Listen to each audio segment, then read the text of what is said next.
So first and foremost, I just want to take a moment to introduce myself. My name is Kimberly Bressler, for those of you who may not know me. I am the president of the English Graduate Organization here at IUP, and I just want to take a moment to welcome everybody here to our 2021 EGO conference, which has been kind of a big work it's been a big thing in the making because we have been trying to do a conference with all the COVID stuff for a year now. So it's really nice to see this all come to fruition. At this point, I'm going to hand this all over to Brian, who is our vice president of EGO, and he's kind of our chairperson who is in charge of the conference as his job dictates. So I'm going to hand it over to you, Brian. Well, thank you, President Bressler, for that marvelous introduction.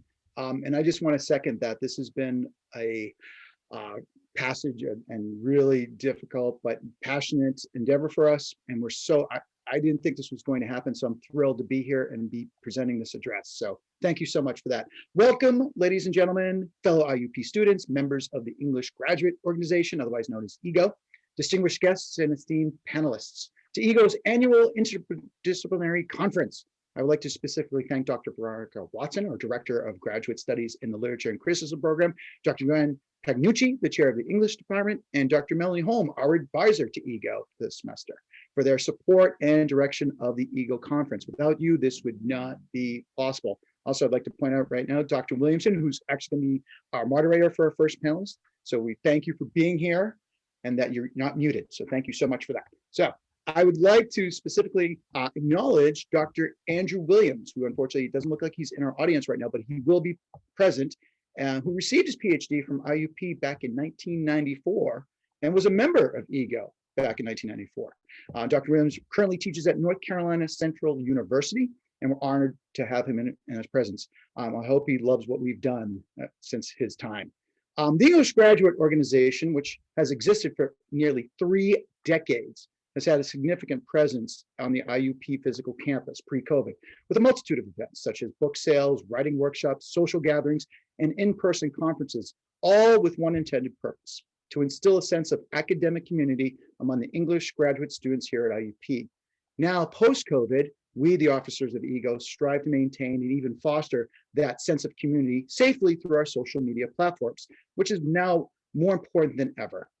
Thus, we are conducting our conference virtually this year, and hopefully we'll be successful with all the effort that we've put into that. This year's theme is Phoenix, Responses to Adversity. And this is a perfect theme in these days and times that Thomas Paine would most certainly agree are trying all of our souls. This is not a conference that will dwell on the negative, which we are all inundated with on a daily basis. This is not a conference that will mull over a potentially dire future in which we all live in hermetically sealed bubbles due to the sheer terror of catching an insidious virus, or even worse, break the mandated magical 6 feet separation that keeps us all safe. Oh no, that will be none of that. This is a conference of jubilation. This is a conference of elevation. This is a conference of motivation. This conference will be an exclamation of hope in the face of unprecedented adversity. In the immortal words of Dylan Thomas, this is our chance to say, we will not go gently into that good night. We will burn and rave at close of day. We will rage against the dying of the light. So having said that, we have some excellent panels with exemplary presenters. In the first panel, entitled Creating in the Time of Crisis, our presenters will discuss how adversity can be used as a medium of creativity. In our second panel, Giving a Voice to the Marginalized Voices, our presenters will cover how subjugated groups of people use adversity as an opportunity to express themselves.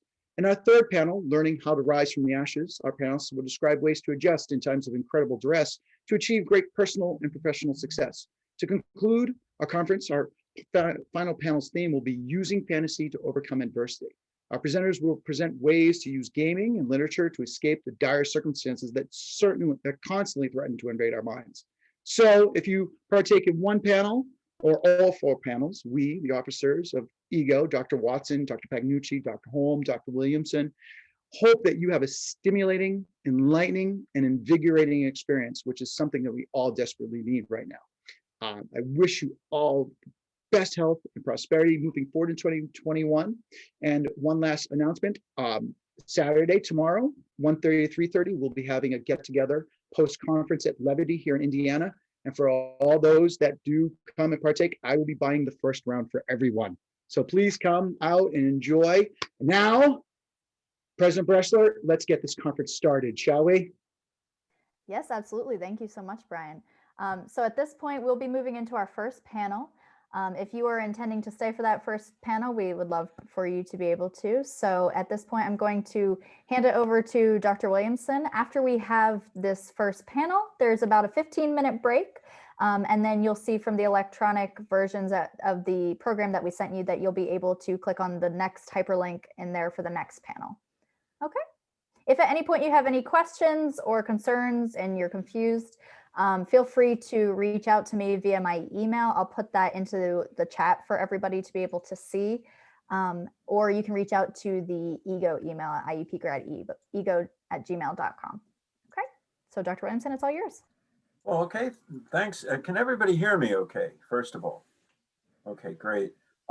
I wanted to throw this back at you, Kim, quickly to see, are there any other events this semester after the conference for EGO?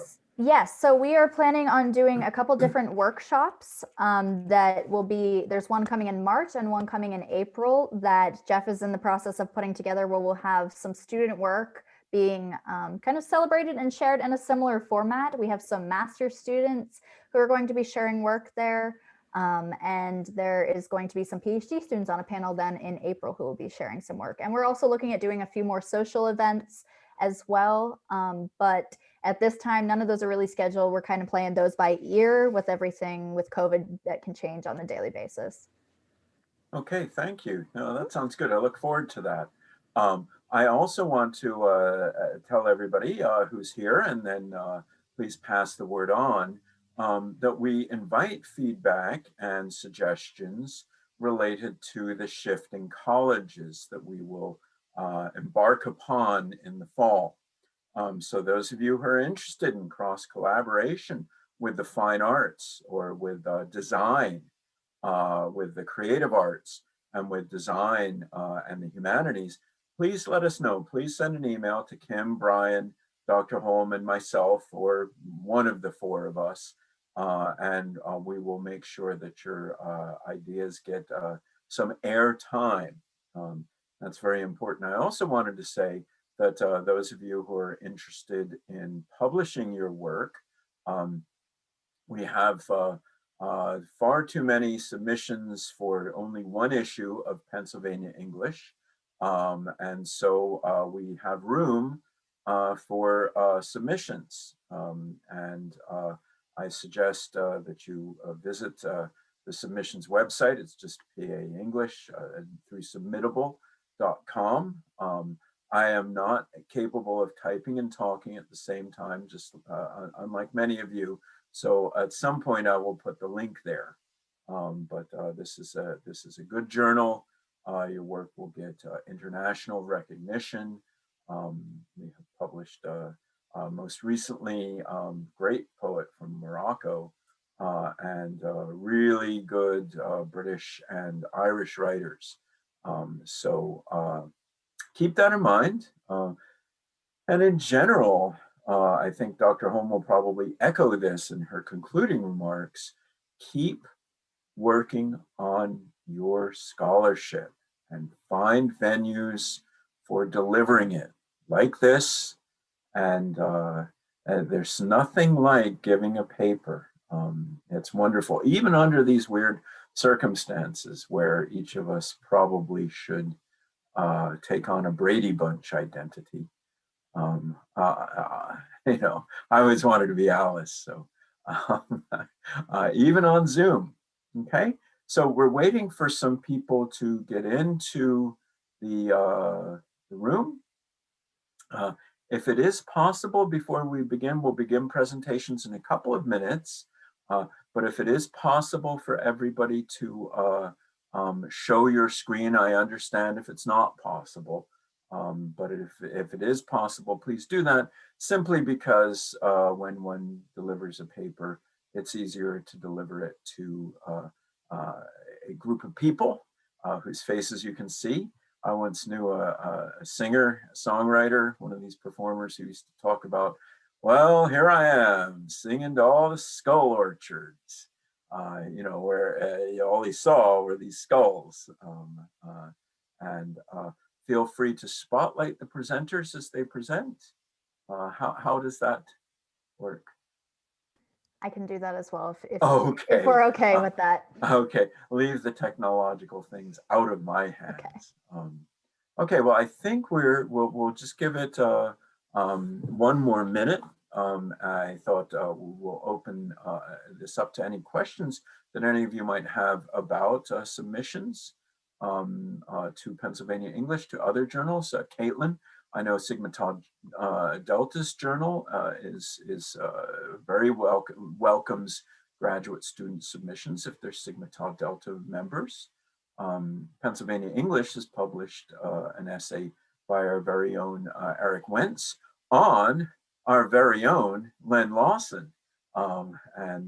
So I think it's very important that your work get a wider distribution beyond the walls of IUP.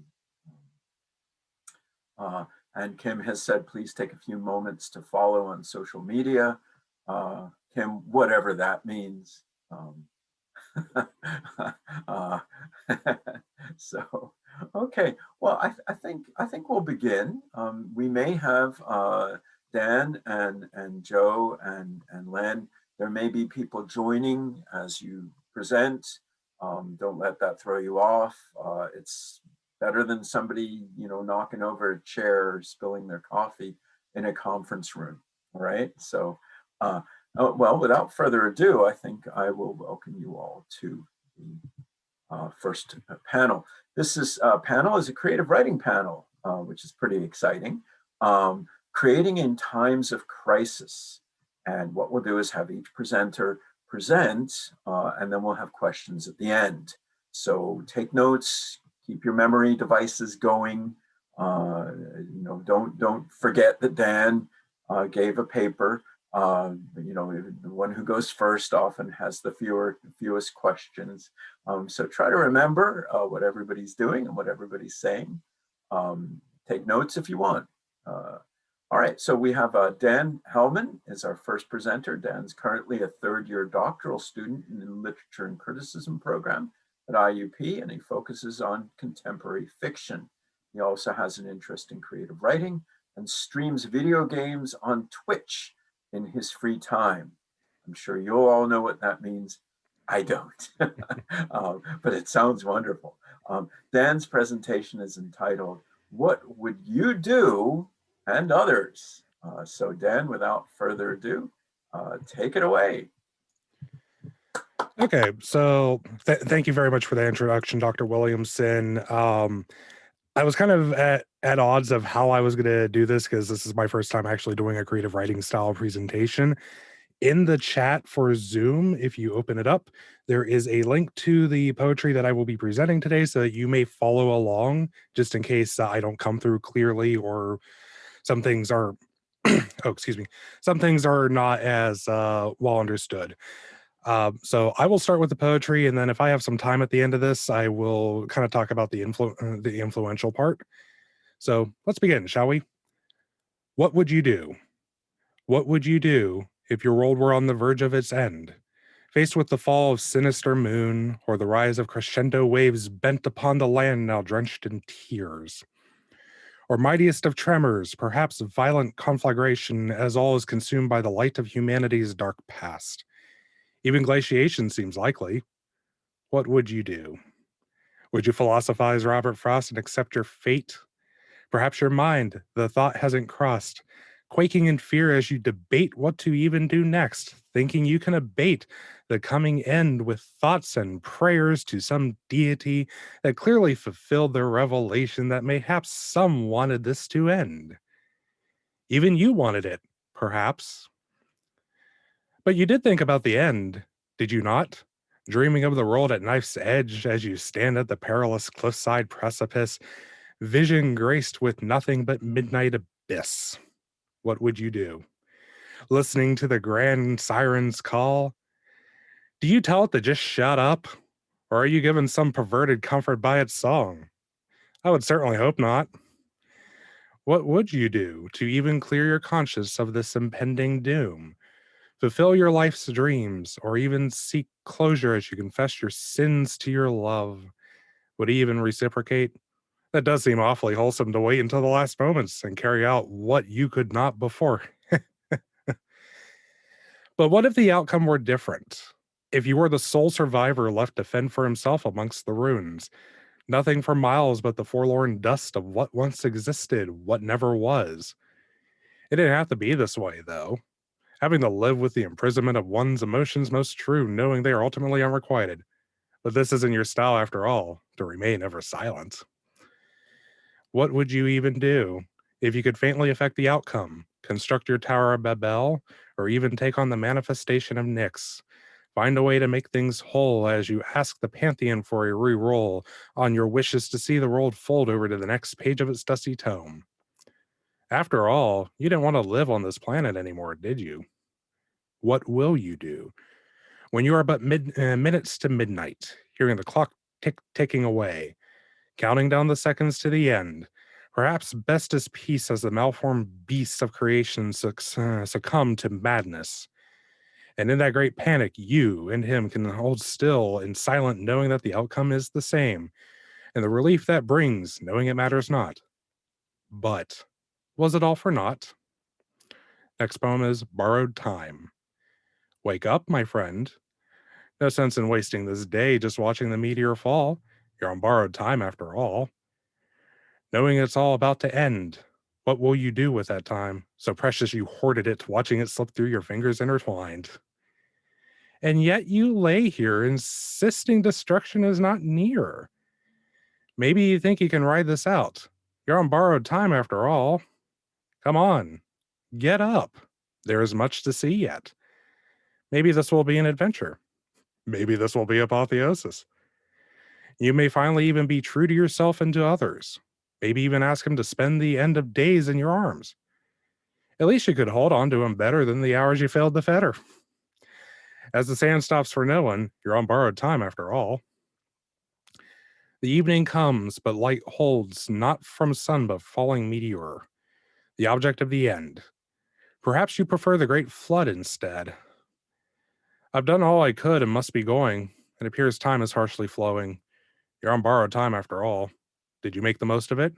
Or did you squander it away? No matter. I hope it was worth it. And you spent the last hours well. I will certainly miss you, though I know you won't me. It was better for you anyways. Do you hear that? That pain chime? A love song that doesn't rhyme as you awaken covered in rhyme? Only able to act in pantomime beholden to this worldly paradigm. Hurry up. It's time. Rise from your squalid stupor. Your debt is to be collected. And next, reflection. Creation covered in ash, white hot, intense arcs flash. Against the structures, tsunamis crash. Frigid winds bellow bloody war cries.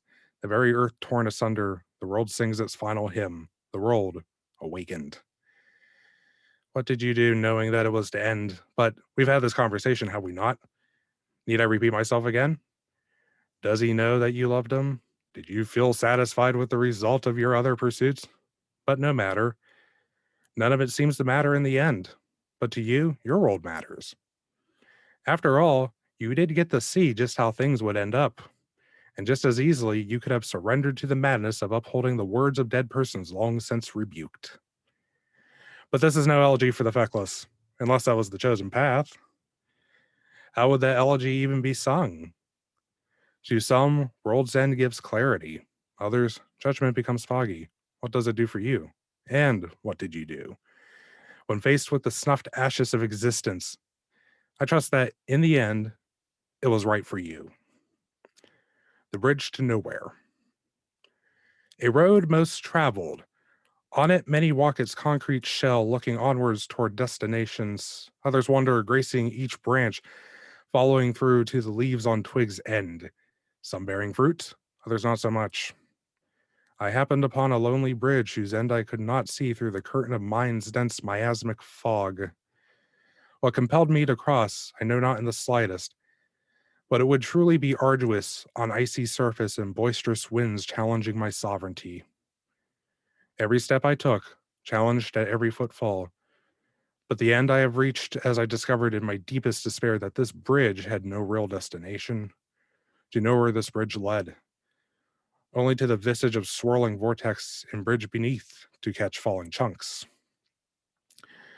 But as I contemplated my precarious predicament, wall of clouds buckled and snarled, light slicing through.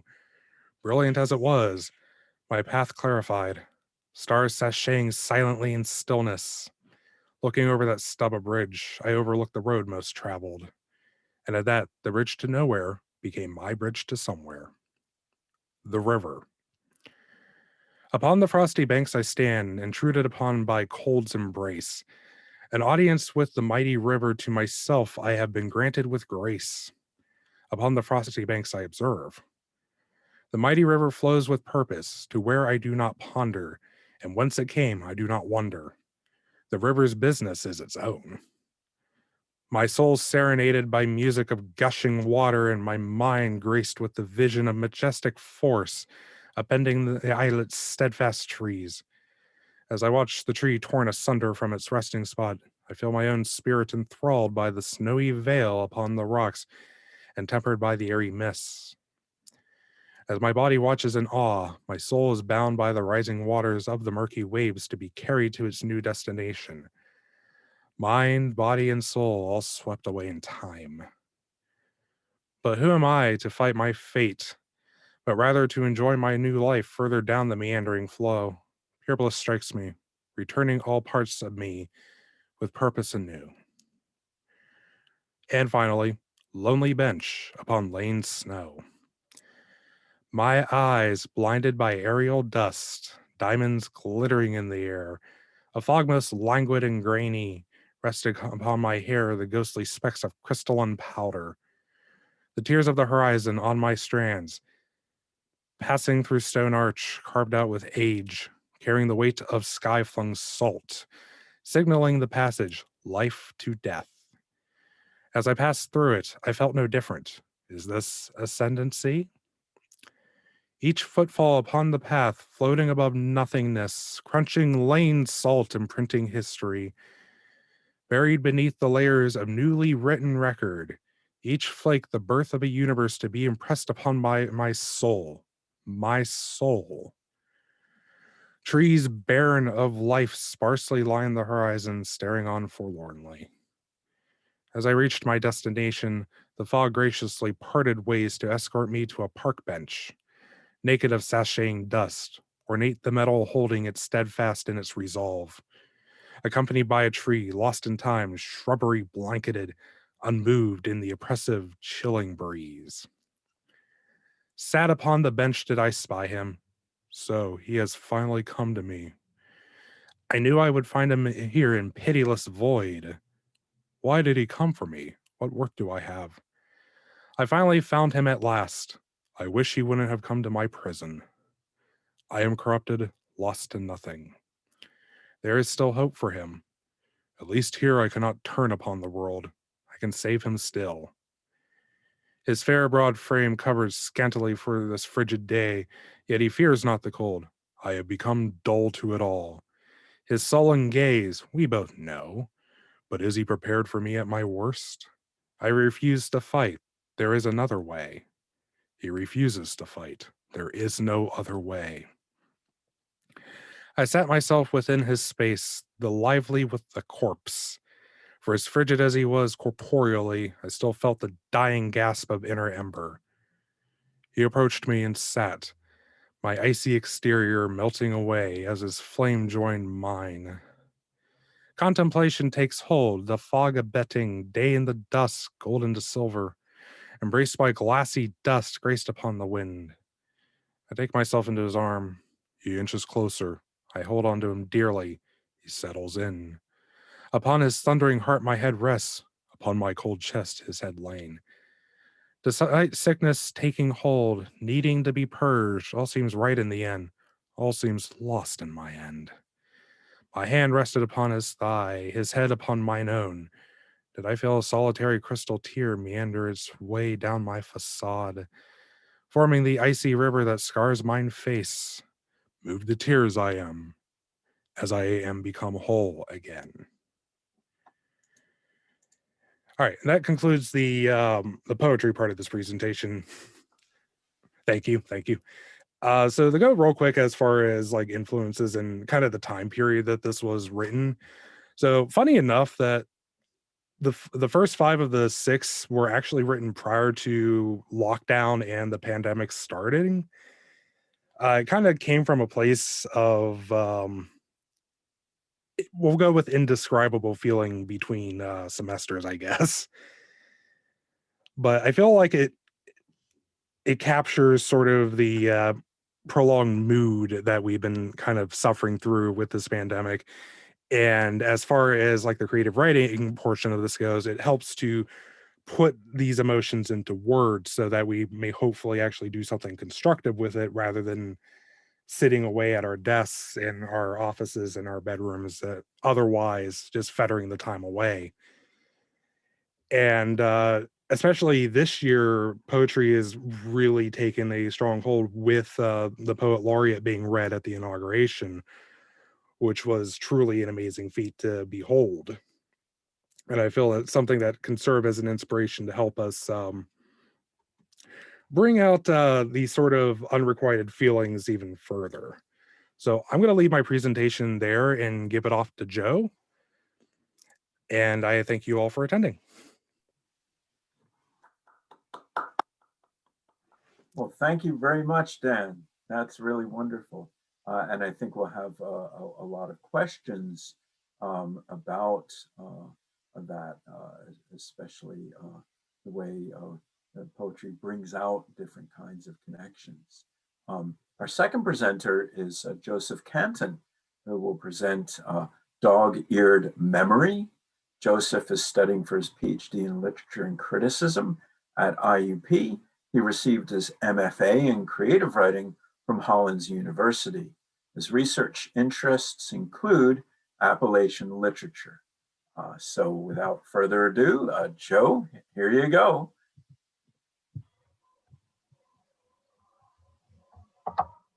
Thanks. So everybody can hear me good? Yes. Okay, awesome.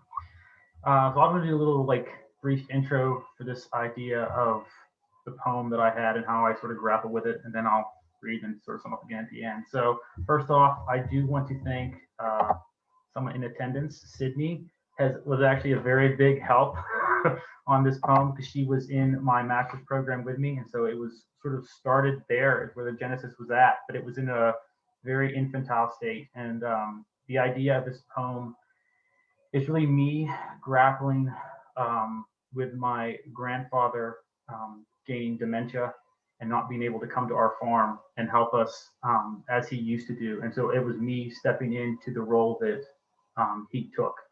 And so there's one specific memory that I have from my childhood, and this poem is sort of isolating around that singular point and coming back to it and trying to make sense of it in relation to how I look back on it. So it's been in my mind for a while, and this poem has been bouncing back and forth through it. And so it really just gave me the lockdown sort of gave me that extra time to breathe into the memories more, because you're sort of stuck in your one spot for a while, and I was stuck on my farm for a while. So it gave me that chance to sort of breathe in. So this is how I just sort of work through it. So with that, I'm gonna read and then I'll come up again at the end. So Dog-Eared Memory. 1. I'm listening to the grass divide under the guidance of a lawnmower blade.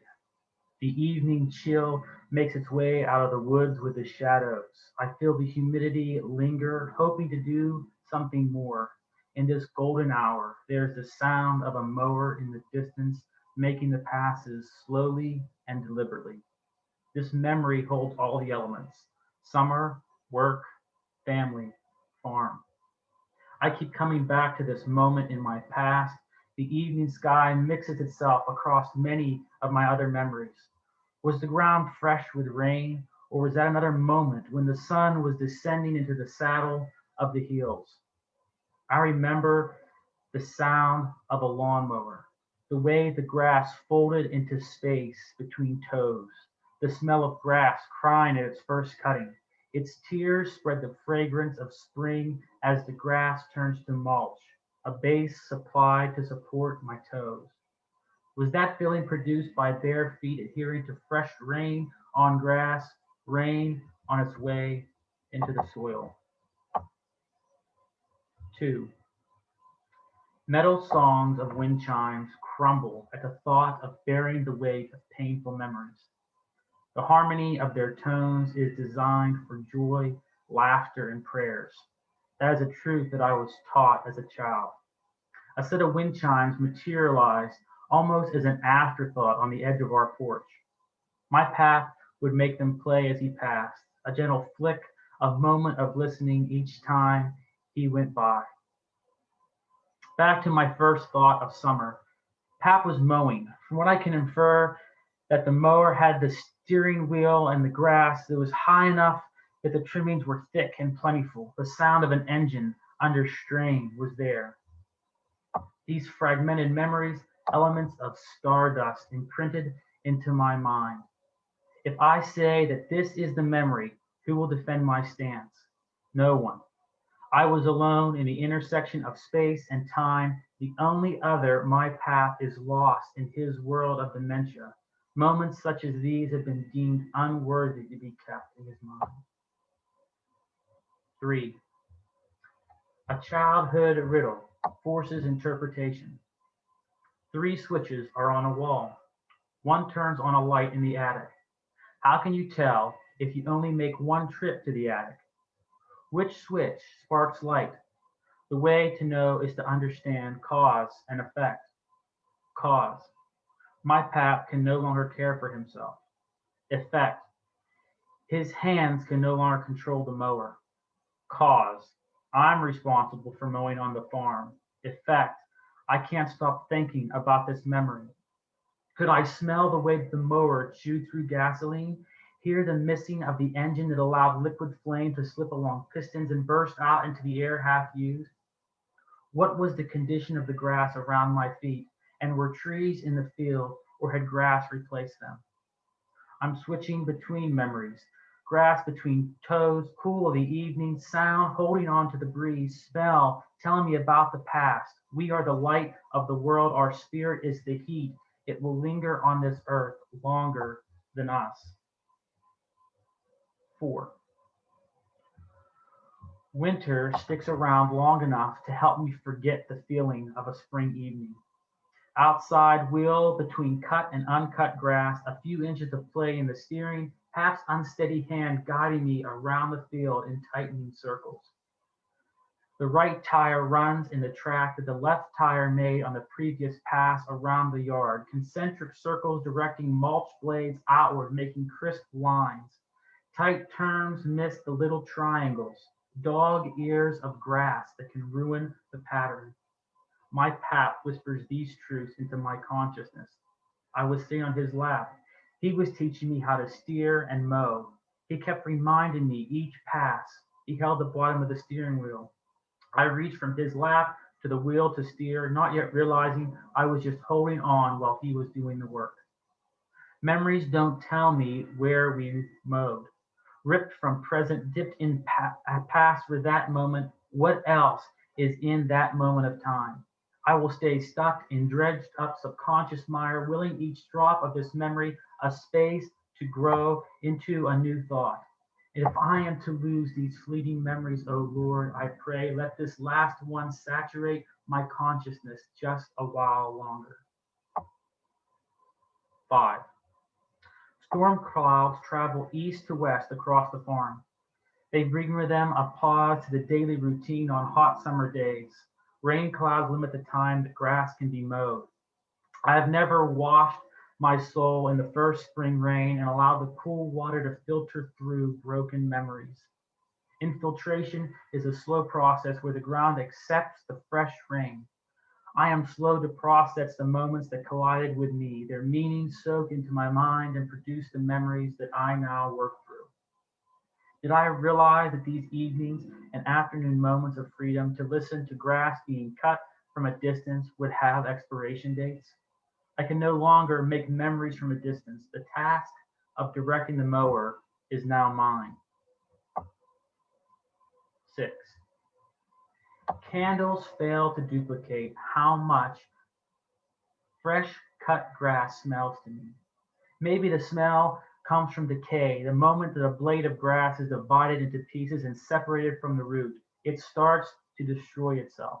That smell, the smell of decay, can't be reproduced because it can only exist in that moment. An instant of separation multiplied by thousands over a swath of fresh mown lawn. In my memory, the back porch exists, a timestamp that lacks a specific date. I must be past 8 years old. Pap was still mowing then. This memory places him on the farm, not seen but heard. Fresh cut grass beneath my feet had started to form evening dew that amplified the smell of spring. Early spring rain encourages grass to fight against gravity. My pap can no longer drive but insists he can mow. My mother brings him. I have his mower waiting. He starts making the circle. His path, it isn't straight. His hands no longer keep the tire in its proper place. He makes 2 passes and says the grass is too short and he can't see where he is going. This lie covers the frustration on his face. I look back over his path and see the dog-eared patches standing boldly. He asks to be taken home. This is my memory. I'm walking off my porch. The smell of grass like morning fog covers the farm. The sun's warmth hits my face but is muted by evening chill. My pap is mowing, doing what I remembered him to love. I'm going to soak up the last moments of daylight with adventure. So that's the poem in its sections. And I think I want you guys to hear it first before I sort of like broke it down. I know I didn't think about putting a Google Doc up for it, but so what I ended up doing is, as you heard, I had like these 6 sections. And it really started out as I had this poem as one big chunk, and it just didn't feel right because even in my own memories, when I am going back to analyze them, or I have a good memory that's vivid in my past, I never like just go to it and come back out. So I wanted the reader of the poem to sort of experience that with me. I'm not just going to the memory and playing it through. I'm going to that memory, it's triggering another, and I'm following that, then returning back in. So it's this constant lattice work weaving through. And so the way I structured it sort of helped me like sort of express that in a sense. And I took a lot of inspiration sort of from Plains poetry and stuff like that. So B.H. Fairchild is one that sticks into my mind right away, and sort of this idea that I'm sort of fascinated with too when it comes to Appalachian literature, of this idea of how do you really tell your story, and what would it be like if you were telling this to someone on the back porch kind of a thing. So it's that idea always in the back of my mind. Okay, I'm here, I'm sitting, here's how I'm thinking about this, and then as a conversation with it will rabbit trail off and go in this little tangent of a distance to come back in, or a weird fact gets brought into it. And so that's really how I have noticed that the poem wanted to go, and how I sort of like encourage that growth in that direction. So yeah, I wanted to grapple with that, and it was fun, but it was really nice to be able to get that. And so I want to thank everybody in the conference for letting me present the creative piece like this too. So.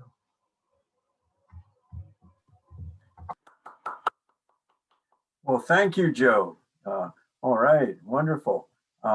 And now our next speaker will be Len Lawson. And Len is titled Landmarked, Reflections on the 2015 South Carolina 1,000-Year Flood Event and Praise Song for the Waters. Len is a PhD candidate in English Literature and Criticism at IUP. He has earned the 2020 IUP Outstanding Doctoral Student Award. His dissertation focuses on dimensions of place in the Reformed poetry aesthetic of African American South Carolina poets. Len's the author of Chime, Get Fresh Books, 2019, and the chapbook Before the Night Wakes You, Finishing Line Press, 2017. He's also editor of Hand in Hand, Poets Respond to Race through Muddy Ford Press, published in 2017. and the future of Black, Afrofuturism and Black comics poetry. And that's a Blair Press 2021, just out. His poetry has been nominated for the Pushcart Prize and Best of the Net. He received the Palm Beach Poetry Festival Langston Hughes Fellowship and others, including from Callaloo, Vermont Studio Center, Virginia Center for the Creative Arts, and Obsidian Foundation UK. His poetry appears in African American Review, Callaloo, Mississippi Review, Ninth Letter, Verse Daily, and internationally in the United Kingdom, Mexico, Colombia, and Belgium, and also internationally through Pennsylvania English. Without further ado, Len, it's all yours. Thank you, sir. And thank you to the EGO organization for having me, and to my fellow panelists, thank you for those wonderful readings. I thought before I started, I was anticipating maybe a question that might come up about how poetry sort of speaks to times of crisis. So I just jotted a few things down while I've been listening. I feel that it's poetry has a lot of hands in sort of trying or attempting to make sense of troubling times. It's first, I think, a gateway to some type of understanding of, why is this happening, or resolution, even towards maybe some sort of catharsis eventually. It helps to connect just people from within to just the language, just hearing more about other people's experiences, or just hearing how this could possibly fit into my life or make sense to me personally. It's really a way of doing that. It also has a way of activating hope and giving people a sense that they can continue despite devastation. And finally, it's a way of archiving and a way of chronicling events and to commemorate things, which is kind of what I wrote about back in 2015 when where I'm from in South Carolina, we had a major flood event that really devastated large parts of the state. And so as I was rereading some of those things that I wrote then, a lot of those same emotions and experiences, I think, resonate with sort of our climate crises that we're having today, and also the pandemic. So I'm going to read one poem, and then I have a nonfiction piece / memoir that I wrote concerning that time. So the poem is called Praise Song for the Waters. Praise for the dams that would not hold. Praise for the miracle when the waters walked on dry land. Praise for the liberation of the word dry. Praise for Nikki Haley's mantra after the waters walked down on air.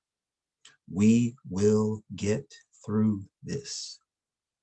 Praise for getting through, not passing through, not wading through, not even living through.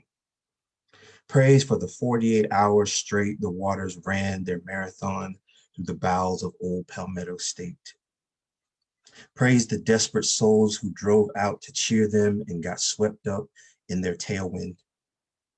Praise the F-150. Praise the V8 engine.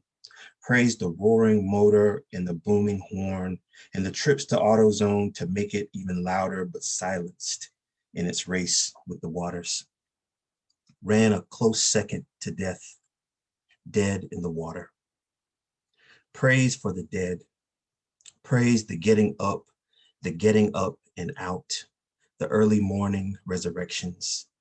Praise the gathering of the waterbed caskets to see the faces of the dead one more time. Praise for faces with smiles after cries. Praise the crying face of Carolina. Praise other hands that wipe our faces. Praise other dry hands on our wet faces. Praise for the coronation of the word dry. Praise for the waters in bottles and more bottles and cases of bottles wrapped on pallets stacked in every corner, delivered by once dry hands. The waters always win. We are still wet with fear of the waters. We are still wet with stories of the waters. Our souls have grown wet like the waters. Praise for the echo, the infinity, the second, third, and fourth coming of the word dry. So I wanted to internalize the flooding. And so that's what this nonfiction piece was about. And it's called Landmarked.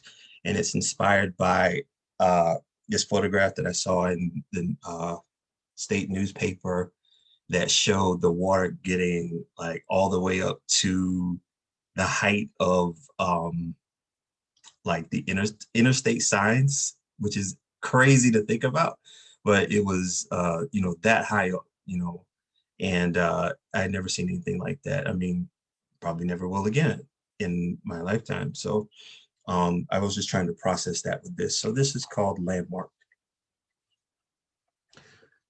I hated working in collections, not because I was average at best, but because it made me feel awkward on the inside. To harass people daily for money they either did not have or did not want to give me. Most likely they were trying to budget for other collectors, calling them likewise with their professionally trained approaches to getting the money from customers. Having done role play exercises at workshops in expensive conference rooms that gather men and women from across the Southeast to learn a new twist on how to get money. At a top rent-to-own store, I would call the customers 3 times per day who had been 15 to 30 days late on their payments. And if they did not pay, I would send my bulldog / bloodhound / bully of an associate out into the field to retrieve whatever item it was that the customer did not pay their bill for. At times, I would go out into the field with them in the company's moving truck in case we had to scoop up somebody's living room set, big screen TV, or laptop for defaulting on payments.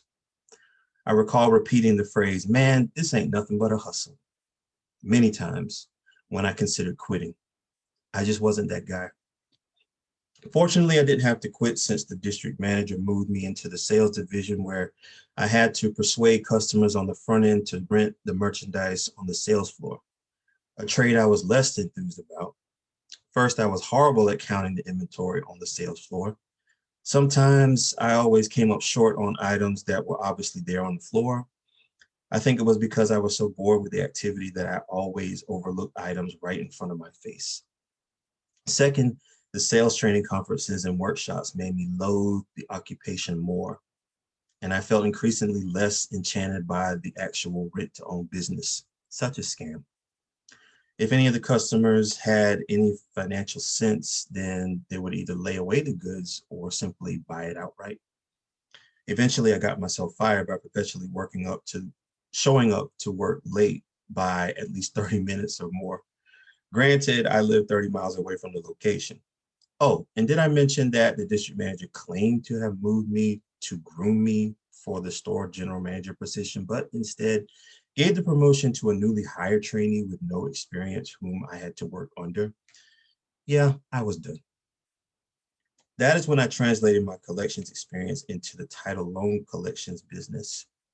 Living in Rock Hill, South Carolina at the time, I drove to the Main Street TitleMax location in Columbia for 2 weeks of training before I was to be the general manager of my own location in Lancaster. However, once again, after I trained for 2 weeks in Columbia, I was thrust into another training situation, backing up another trainee at the Rock Hill location. I quickly learned that the title loans field was another that I loathed for the same reasons as rent to own, yet to an exponential degree. The same exponential degree of the interest the company could charge for buying a customer's car title.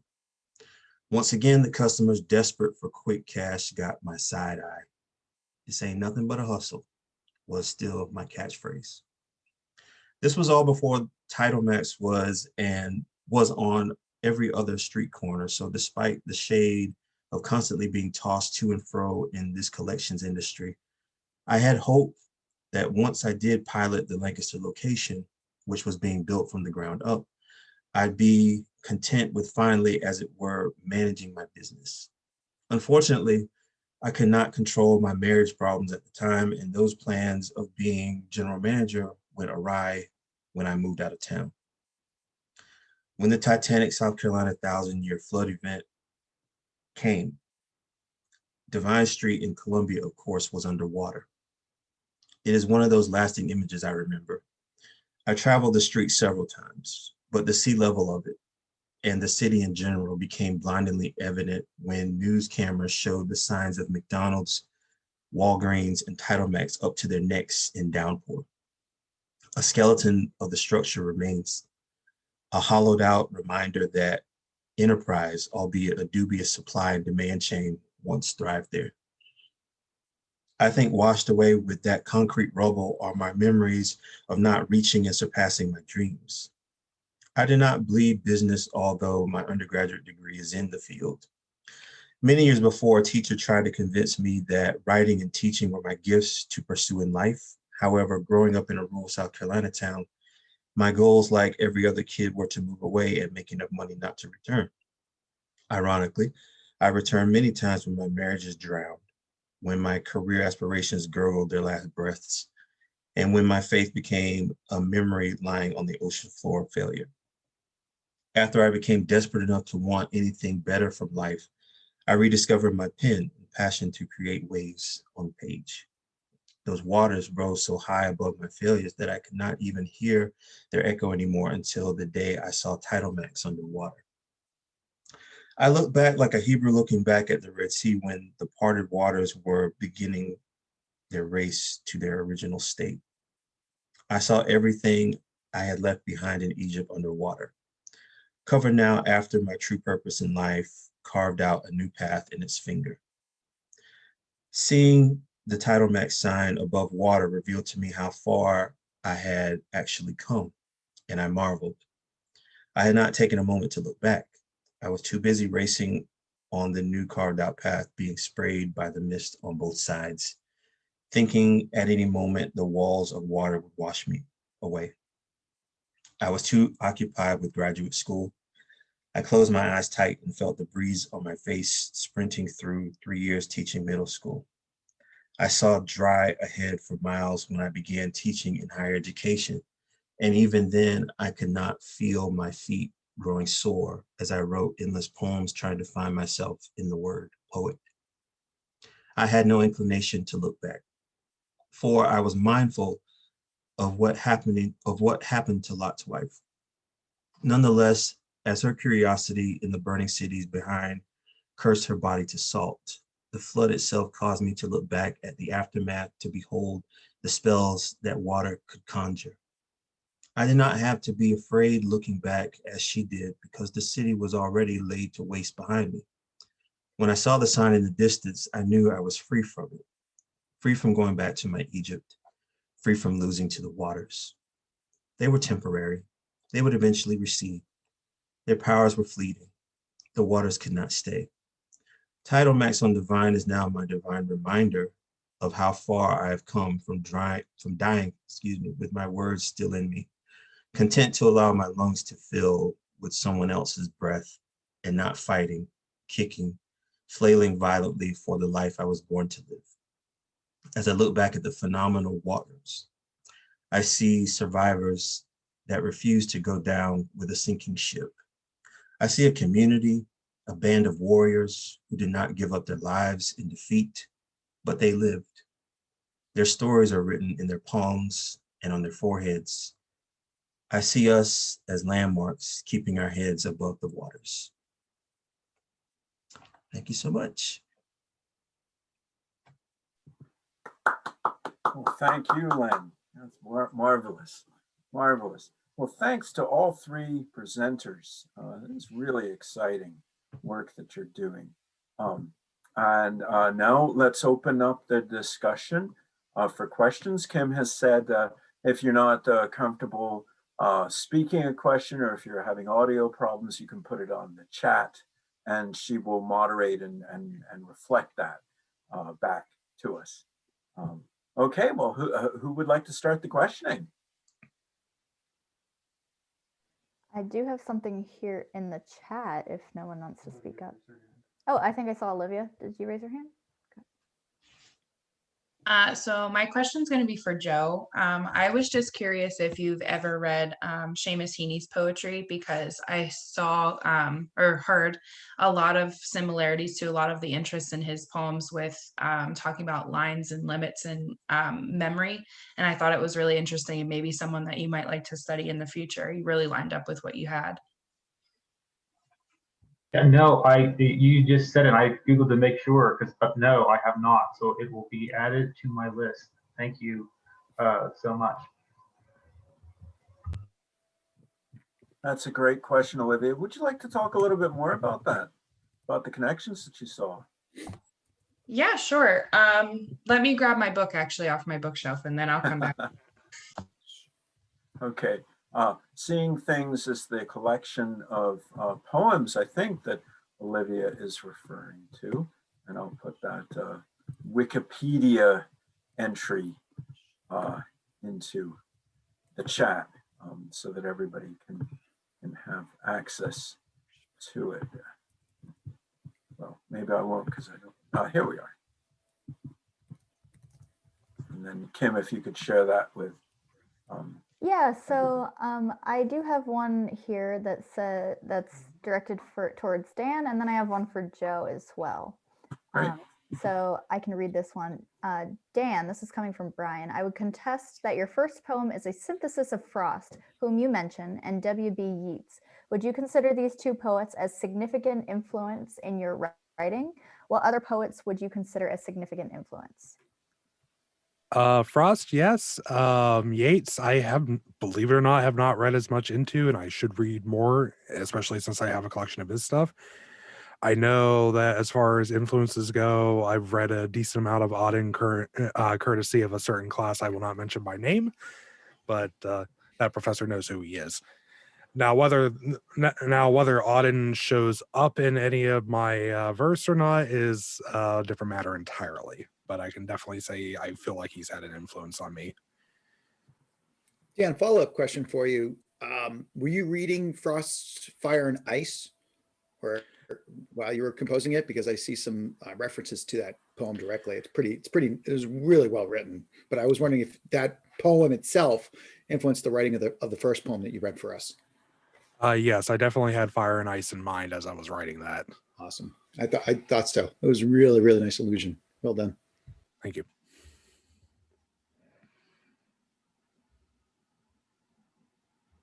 Olivia, did you want to kind of address your other question there?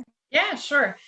So I was specifically thinking about the poem Markings, which is one of my favorites, and was thinking that it must have had a lot of impact on you just because of the similarities between talking about time, talking about lines, as you talked about in the field. There's actually an entire section where he talks about lines in a garden in the second stanza. And then he talks a lot as well about memory between childhood and that age progression as you grow older.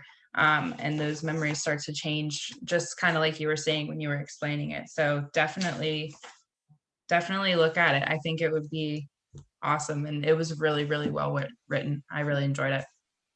Everybody's work, actually, but yeah. Thank you. I had a question for Len, as a couple of questions, actually. Question number one, do you see in the coming years a genre called flood poetry, flood literature? I really love the way both the poetic and the difference between the poetic piece and the prose piece was really phenomenal. Such different composition, really nice. So that's one question. We're going to have flood literature, and then you know, kind of a follow-up to that, given the difference, say, between your poem and Patricia Smith's Blood Dazzler about Katrina, Hurricane Katrina. I was fascinated by the way you started with praise, and you made that out to be a praise poem. So a couple of questions there. One, what do you think about this genre emerging? And then two, how do you place yourself in there? And if you can comment for the audience about the process of praise poetry, that would be great, writing it. Thank you for those questions. I would expand it from flood poetry to just there's probably like room for like an anthology of just like natural disasters in general, like floods. You mentioned Blood Dazzler, which is a phenomenal book. I'm thinking of Nikki Finney, who I do a lot of my research on. She has written also about Katrina. She has a outstanding poem called Left, which I think there's a YouTube video that sort of simulates the poem as well. So like I was saying in the opening, I think poetry has a way of translating or interpreting a lot of these things. And the way I was looking at it, definitely using sort of those past poems as like influences, I was kind of like thinking of these things that we look at during times of tragedy, more so as like being thankful that they happened to bring us closer, which is difficult to see close up, but eventually once there's some distance, and of course that speaks to the pandemic as well, I think, and the recent snowstorms and things, like it's very wise of us to think of it that way, but I mean, it's difficult, let's be honest. So having a poem means being able to have this piece of literature, or have these words that you can go back to and look at later and say, you know what, I learned something from that, rather than, you know, cursing the world for having those things come in. So yeah, actually I was reading from this book that Money Ford Press created called Marked by the Water, which they wanted to get more poems and stories and nonfiction pieces about, you know, the flood. So that's where those two, I have maybe one or two more things that I wrote about it, but I thought those were interesting enough for the conference.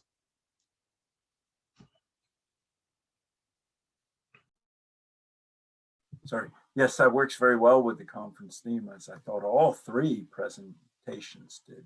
Really worked well. I have a quick question for Sydney, if that's okay. Sure. Do you have any questions for Joe? Because you've been familiar with that poem longer than any of us. Yeah, no, it was like such a delight. It was really, really cool to hear. It was really cool to hear everybody. Yeah, I guess I did. I was going to ask him, but I didn't want to interrupt. I found it really, I loved the way that you're like working with like the experience of memory, like not just like the process of it and like talking about it, but the experience of it. And I loved that really kind of complicated metaphor of like the way that we return to the grass and the passes, you know, that the mower makes across the grass is kind of like the passes that we make through memory. And, you know, we build a new narrative every time, like we never return to the same memory. So anyway, all that to say, I thought your comments about B.H. Fairchild were like spot on. And I was wondering, was there any like particular poem or particular book by B.H. Fairchild that was particularly influential for you? Yeah, I think so. Like thank you for those kind remarks, first of all. And then the second, I think the poem that I like is Beauty, and it's set in the same way. And then I think the book would be, I think it's called The Art of the Blade. I love that one. Yeah, and it's like, that's that was really like my introduction into his poetry to begin with. And so I loved how it was like really my first time reading a larger poem that was published like in a book like that. And I'm like, okay, I see how he works with this, and I see how he grapples with that idea of beauty. And so I just sort of like said, okay, how do I grapple with memory the same way, kind of a thing. So yeah, that's what I was thinking about in the back of my mind when I was writing this. I love too how he does exactly the thing you're talking about, where like we have this Appalachian tradition of like talking as if we're on the back porch, right? Like without pretense, as if like the purpose of poetry is like to connect, which is its original thing. So I love how, like, I don't know, I saw you in that poem doing the same thing that he does, which is to speak like accessibly and like to make those connections and to talk to somebody in that voice, and also like to juxtapose it with that kind of high diction, like those really beautiful. Okay, I've talked too much, but I like love how you weren't afraid to like reach for those like big moments of metaphor and imagery, and also to like keep your conversational voice. I thought that was really cool. Thanks. Oh, Sydney, can you give us the title of that poem again? I think the poem was Beauty, right? Which is in The Art of the Lathe, or is Beauty the book and Art of the Lathe? Beauty's in the Art of the Lathe. Cool. So yeah. Joe, I have a follow-up question off of what Sydney was just talking about influence and poetry. Have you read Robert Frost's Mowing, his actual poem Mowing? No, I have not. It just reminded me so much of memory and the act, and it's a wonderful, wonderful poem of the act of mowing and how the act reunites memory. And so you definitely want to look at that. A lot of his poetry from north of Boston, a lot of it is going back to his childhood and memories before tragedy. And it was really, really beautiful. So I'd highly recommend that you check it out and see. Thanks. Appreciate it. Other questions? I'm sure you have more. I do. I have a question for Daniel. I enjoyed your work. I'm hearing all these other poets being thrown out there. I'm going to throw Walt Whitman in there because it sounds like sort of like put me in a space of Leaves of Grass a little bit. I wanted to think about like what do you think your relationship is to like the apocalypse, because I felt like it was very apocalyptic, and this voice from above kind of speaking directly in like second person. So what are your thoughts on that, and how does it factor into your work? Okay, so on apocalyptic thinking, I was kind of thinking about, so we have the end of the world coming, and this was more of a call to action to actually do something, as opposed to just sitting there and letting it happen. But then again, doing something very well could be just sitting on the back porch and watching fire rain from the sky. As for Whitman himself, I have been a reader of him as well, actually going as far as I'm going to throw Helen Vendler, Invisible Listeners in there as well, as kind of an influence on, like, I guess who or what I would be writing this poem for. Got that sense, sorry to interrupt, but the sense of intimacy that's so important to your poetry is something that she really highlights in Whitman's work. Thank you. That was one of my like key takeaways from her section on Whitman in that. But as far as because I think I strayed away from your question, Len, so my apologies for that. But as far as like apocalyptic feelings go, I was also writing this from a place of kind of an inner adversarial apocalypse, in a way of just kind of dealing with my inner self at the time of writing this. So it's not just about like dealing with the external thoughts, but also fighting yourself, or encouraging yourself, however you want to look at it, and what you do with that, or when you have this voice in your head telling you need to go do something, and how you actually like deal with that. Looks like Marco has his hand up.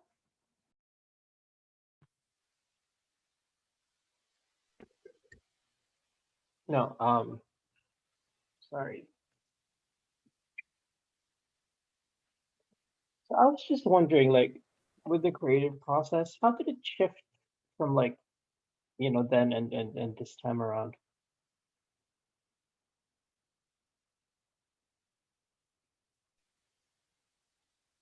And I'm not sure I heard you. Could you repeat that, please, Marcos? How did the creative process shift to now? I mean, were there any significant changes? I'm not, I'm just curious, like if how did it shift? How did it change the way that things are being done, or the way that you create things?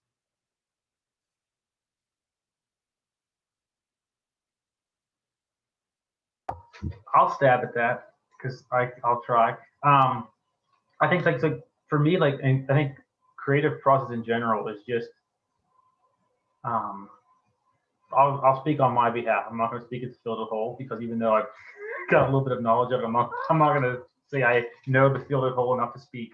But for me, it's just it changes based on what I'm doing with. So my creative process for poetry lets me sort of tackle these ideas, more of this thought process, like these more amorphic concepts that I'm trying to grapple with. And then when I start writing prose, I can sort of hone differently.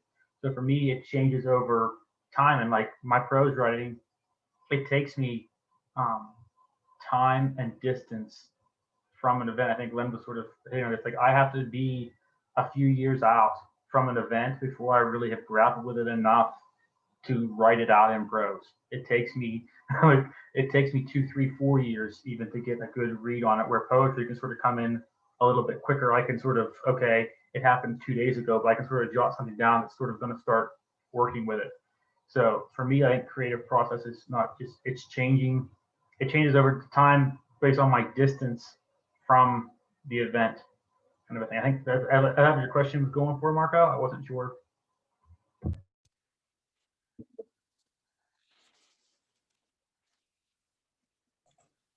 I'll say something to that as well. Also, there's uh, a pull on artists, not just poets, but like artists in general, to speak directly, like I was saying before, to speak directly to a crisis. And that can definitely put a strain on the artist, on the art itself.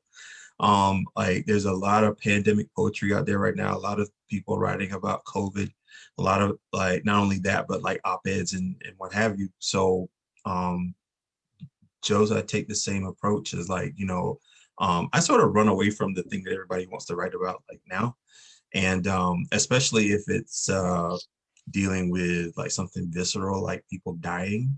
So I tend to like handle that very carefully and not try to capitalize on it as like a commodity.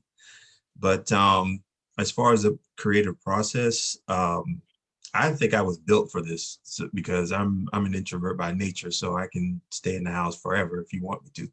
So writing is no problem. It's just the concentration of doing it or having something to write towards. Or what I've been doing lately is trying to develop a writing practice, which is training myself to do it daily, which can be difficult with all the other things that I have going on. But I don't think the method hasn't changed. I just think the practice has been altered, because being in this in these 4 walls for so long, or being in this seat for a long time looking at this camera, is a way to sort of settle you down, I guess. So those are sort of the environmental changes. So.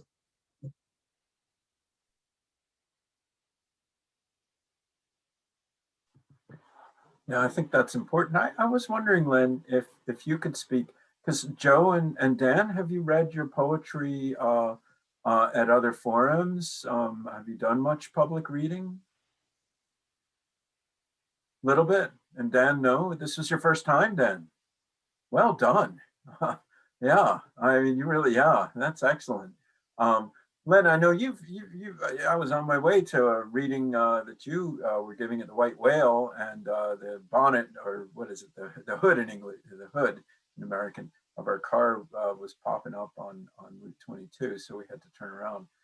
So I unfortunately didn't get a chance to see you read in Pittsburgh. Do you have any advice for people who are interested in sharing their work in readings, in public, how they might go about doing that?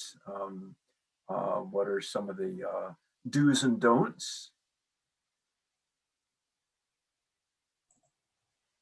That's an interesting question. I don't know if there are any do's or don'ts, but oh, there are. There's certainly. Just a few things though, I guess. The first time is always the most nerve-wracking, I think. I mean, because you're nervous, you want everything to sound right, and you want everybody to like it maybe, but you don't know how people are going to react. So it's just like managing the nerves, I guess, in the beginning. So after that, then I think you sort of get the feel for it and you want to do it more. So I would say a rule of thumb is to know what your time limit is, just like in a conference or being on a panel. You never want to overstay your welcome. So know what your time frames are, know what you're going to read. I've gone in front of readings many times and been like, what the heck am I going to read? I don't know. So having a game plan set. I've seen people with like their the little colored tabs like on their book, and they know exactly what they're going to read. I was like, man, I wish I were organized like that, but I'm not.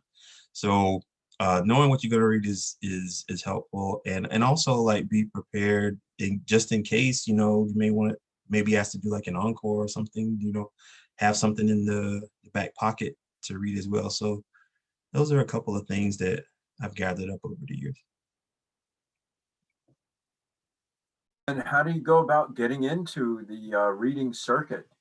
What's the in?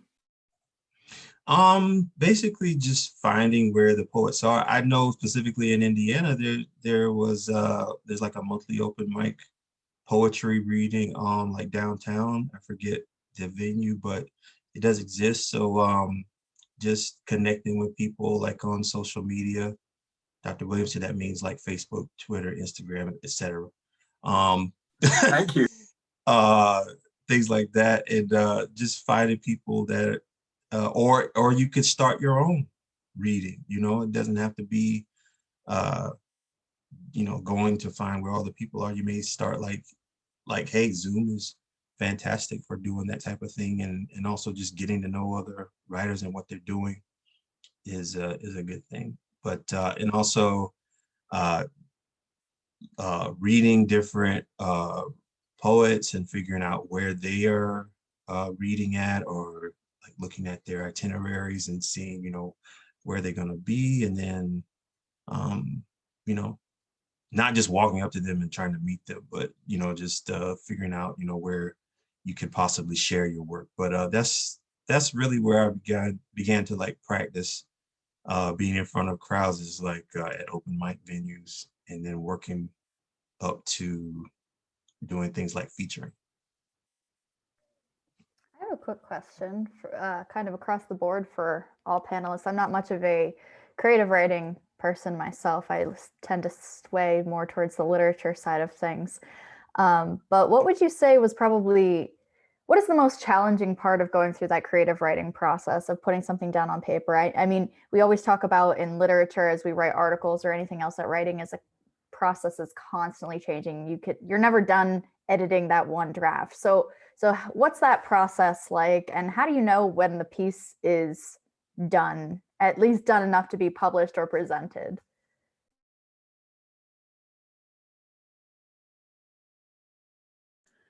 Here, I'll go first on this one. I think that, at least for me, the hardest part is just sitting down and doing it, and actually focusing on the work. Granted, that might also be more of a personal level problem on my end that I got to sort out, but that's besides the point. But no, that is hardest problems, like when you have the idea in your head at even in an opportune time, like when you're out of the house or something, and you don't have a little book on you to write in or something, but just remembering it long enough to put it into words, or just to put it in the words in general.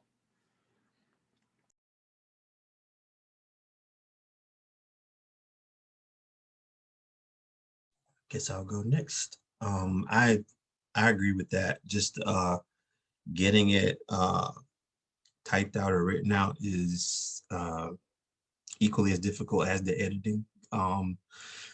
Mainly is like Daniel said, like getting out of your own head is something that has to be negotiated, because for me personally, I struggle with wanting to make it perfect the first time, which is impossible.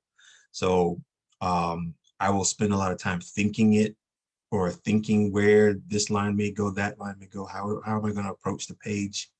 And but again, what I've been learning recently is just the practice of just getting something to work with, like a sculptor has their, material to work with, clay, whatever, and then just, starting with that, and then, which is sort of different from essay writing, prose writing, you know, proposals, dissertations, whatever, which you have to have an end in mind first.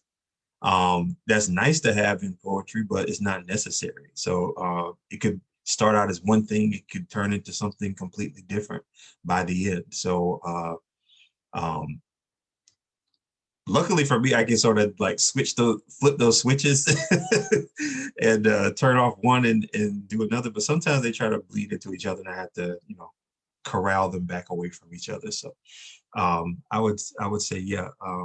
For me, the editing is not so much difficult, because it's just a place to sort of play and see how things work and experiment, and well, maybe we'll try this today, and if that doesn't work, we'll try something new tomorrow. So but yeah, definitely getting it down is a challenge. Yeah, just to round it all off, I think, Lenny, I completely agree with everything you and Dan as well. Like I said, it is the hardest thing, just to get to sit and just to put the effort in to put it in on the paper the first time, to get it out of your mind, and then not stop hurting yourself in the sense of like making it wanting to be perfect the very first time you put it down is like the biggest hurdle to get over. And I've always, like for my editing thing too, I started carrying little notebooks around with me, or I have a app, like I use the Samsung Notes on my phone. And it's like, if I have it, like, okay, I have a little thing here, I can just put a little line in case I need it for future reference, and then run back to it. And I have papers just scattered everywhere. So I'll find, oh, that was a good line. Yeah, I had it. Yeah. So it's that kind of process. It really takes this time. And then, you don't know when it's done. You said too, it always is growing, it always is changing, it's always playing with it.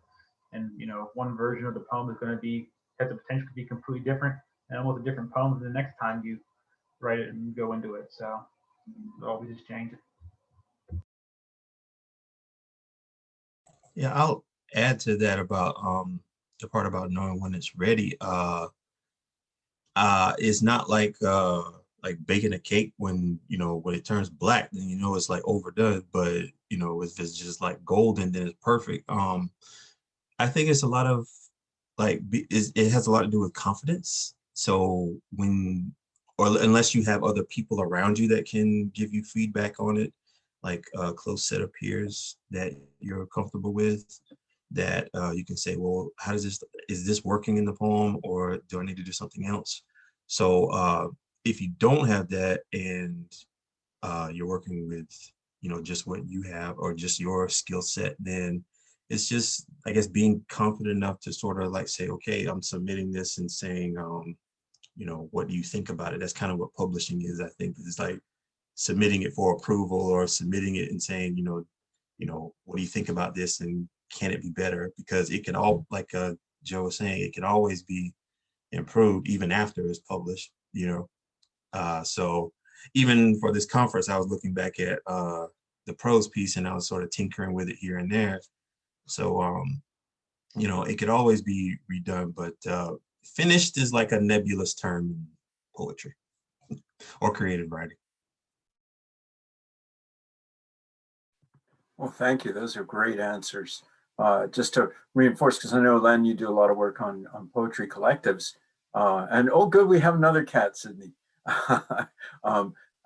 Getting around people, like-minded people, people who think differently from you, people who are bringing in different poetic traditions or different short fiction traditions or different creative nonfiction traditions, just as important as doing that with literary critical work.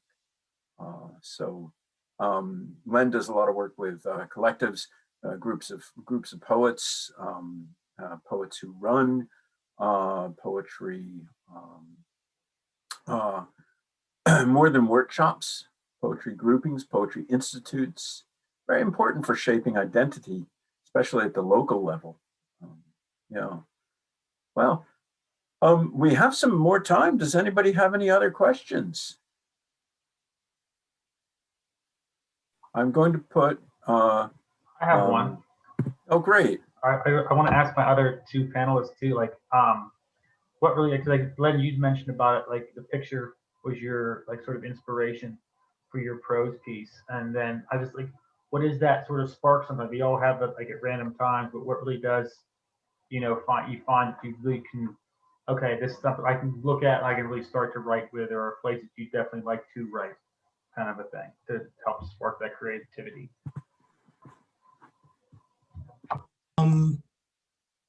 Thanks for the question.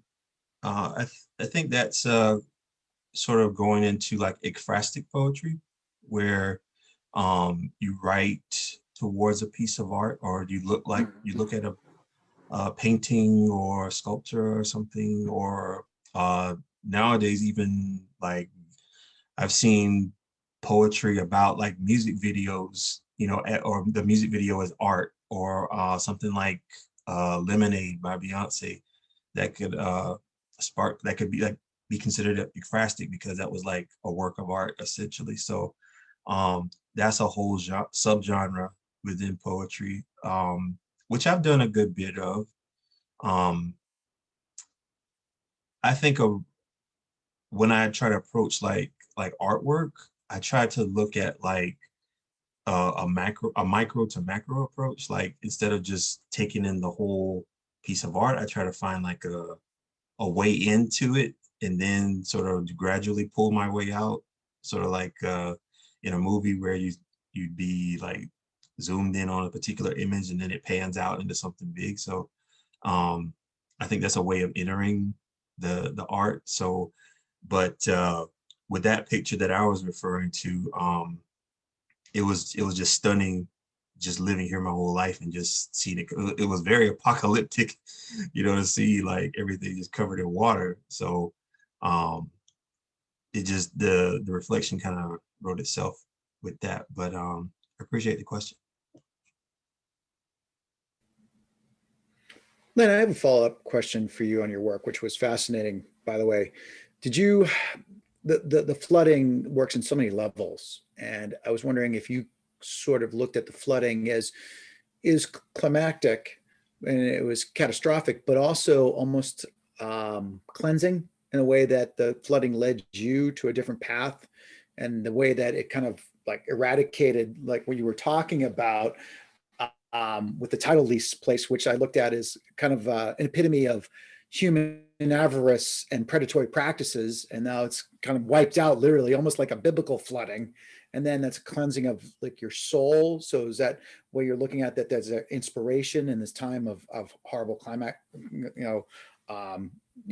catastrophe? Can you comment on that? I was curious.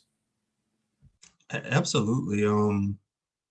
Like baptism is definitely a signifier anytime you're talking about water. So I think like in that in the prose piece, I was sort of kind of getting at that with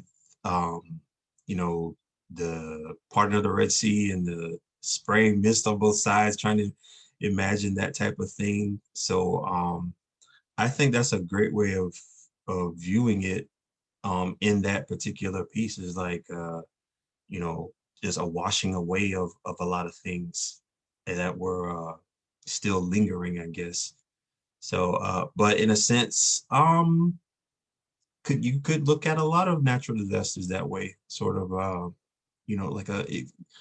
like I said, it's hard to look at it that way, like up close, but once you have some distance, it's like, sort of moving things out of the way that we thought we needed, but really don't, or you know, trial by fire with like the California wildfires and things like that. So yeah, that's an excellent point. Dan, I have kind of a question for you. So when you were reading your pieces and everything, kind of the language you were using, as well as some of the references you were making, you made me think of two things, and I was just wondering if I know you've read both of them, but I don't know if they've kind of acted any consciously or subconsciously into the poetry that you wrote. It made me think of Auden, and it made me think of actually N.K. Jemisin's The Fifth Season series. A lot of those post-apocalyptic kind of Yeah. vibes going on there. So I'm wondering if either of those influenced, and if so, how? Okay, so I'll go ahead and start and say I need to read Jemison. She is on my list. I definitely need to read her, so I can't say that she's really had an influence per se. As for Auden, I think I mentioned earlier that I definitely have read Auden in the past. I want to say he kind of echoes through in some cases, but not in every. Just kind of that general feel that Auden has when you read his poetry. I'm not sure how to describe that feel, to be perfectly honest. But it's It's a not. It's funny not form of angst. intimacy. Yeah, I was gonna say it does feel like a kind of intimacy that's kind of forbidden or kind of secretive, but also rebellious, but not like childish rebellious. It's got that same vibe. Yeah, I can definitely say that at least was echoing in my mind as I was writing some of these pieces, and also as I was revising, because I know, Kim, you saw the first version of the first poem at one point when I first posted it, like back in 20 whatever. Everything was 100 years ago at this point. But like I decided to add more and more lines to it because I also wanted to connect it to the subsequent poems that I had written and connect each of them to each other, either through that rebellious intimacy or through just the general feeling of malaise that I was kind of dealing with.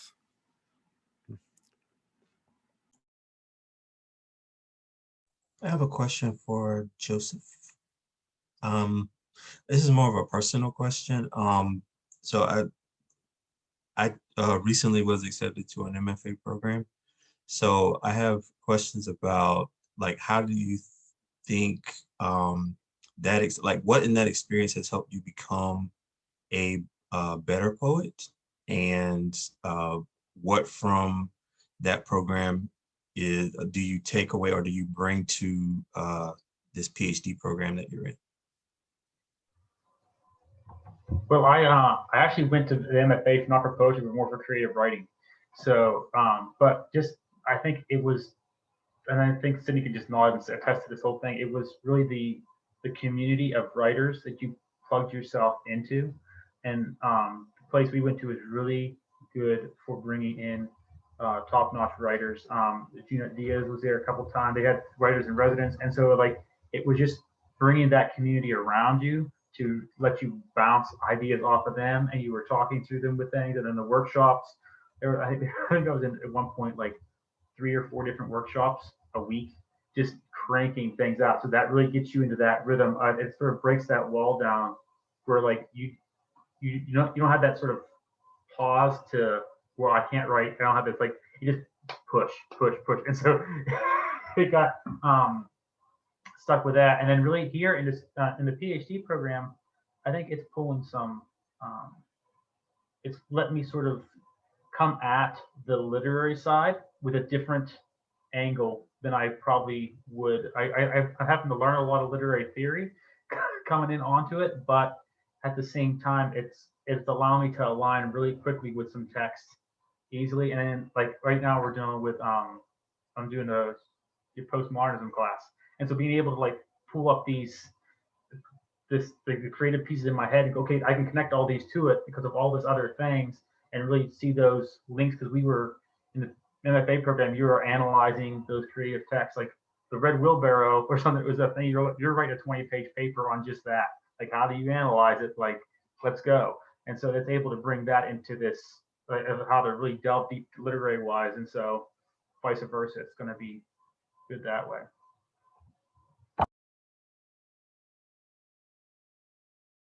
We have a question from Marco, which I think is one that's on everybody's mind. Well done for voicing it, Marco.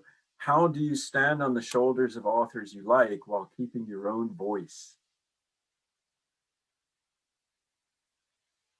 And if I could just add to that, how exciting it is for me, one reason why I love to hear poetry read is because of that interconnectedness with other things that I've read, other things that I want to read, the relationship between what one has already done, what one has already done as a reader, what one has already done as a writer, and the new things that every single poetry reading brings is just phenomenal. I just love that interaction, but I think it's really interesting. How do you stand on the shoulders of the authors you like while keeping your own?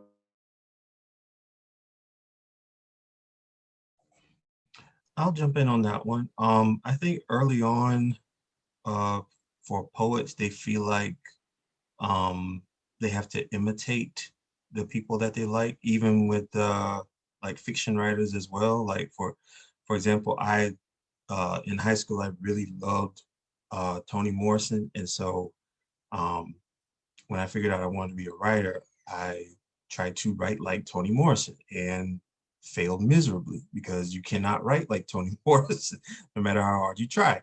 So I think it's a very normal thing to want to write like people you admire. But as you mature, I think you develop your own voice, and you have your own style, you have your own obsessions, things that creep into your writing that you have to investigate. And so I don't think it's difficult to have your own voice. It just takes training, just like any other art. I will say that there is a myth that I hear some poets say that, you know, I can't read anybody else while I'm writing because I don't want to be influenced. And I think that's a myth, because if you have your own voice, or you're established in, you know, what you want to do and how you want to do it, then it doesn't matter who you read. That you know, it just takes the confidence of wanting to write like you want to write. Now you can absolutely you know, borrow from other writers and, you know, try things. Like I tend to do that in my work. If I see a poem that I really think something is working really well, then I'll try it myself, you know, and put it on sort of like a coat and see if it fits. And so you know, that's pretty common in poetry. So I don't think there's anything wrong. There's a way to do that, however, that you don't like steal. There's a difference between borrowing and stealing. So you don't want to steal from someone else, but you can absolutely borrow from other writers that you admire. So it's helpful to have influences in that regard.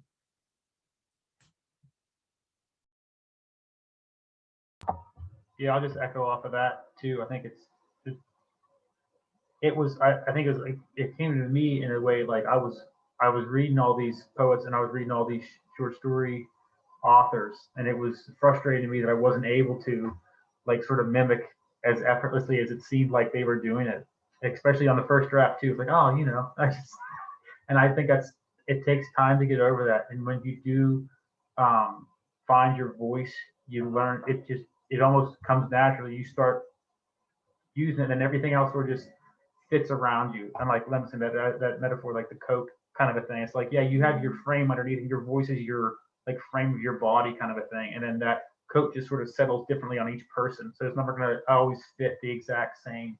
And so you always have something you'll model off of, like, oh, I'll steal this idea from this. I like it. And I'm not going to like steal it verbatim, but let's see how I can tweak it to sort of push into my voice. So you're tipping your hat to those ones that came before you, but saying, I like what you're doing. I want to see what I can do, but I'm still going to appropriate it for my own ways. I'm going to sort of twist it a little bit to make it fit me. But yeah, it's always a give and take kind of a deal. And I think I agree completely with Len about I read, I think, almost more when I'm writing. And I notice the more that I'm reading, the more I'm writing. So that actually influences me the other way around. I'm not like, oh no, I'm not going to read no, I need to read in order to write. They feed off each other a lot. that metaphor of the coat really makes me think of a lot of Shakespeare stuff, how it's plagiarism nowadays, what Shakespeare did, but in a lot of ways, that's kind of what he was doing, was trying to put on these coats and tip his hat to those who had come before him.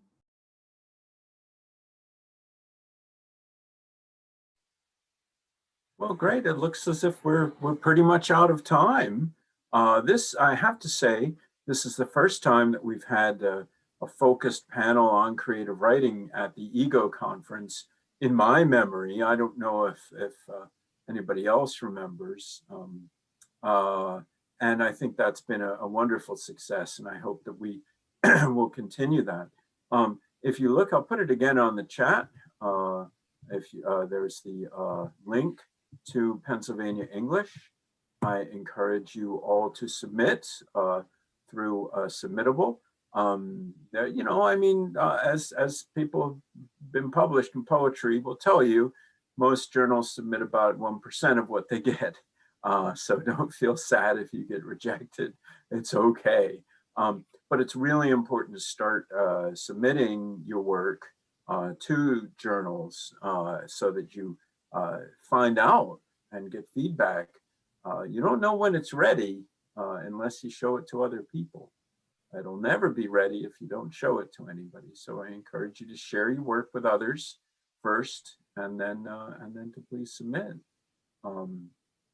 Okay, well, we got our next panel on at 4 o'clock. Am I correct?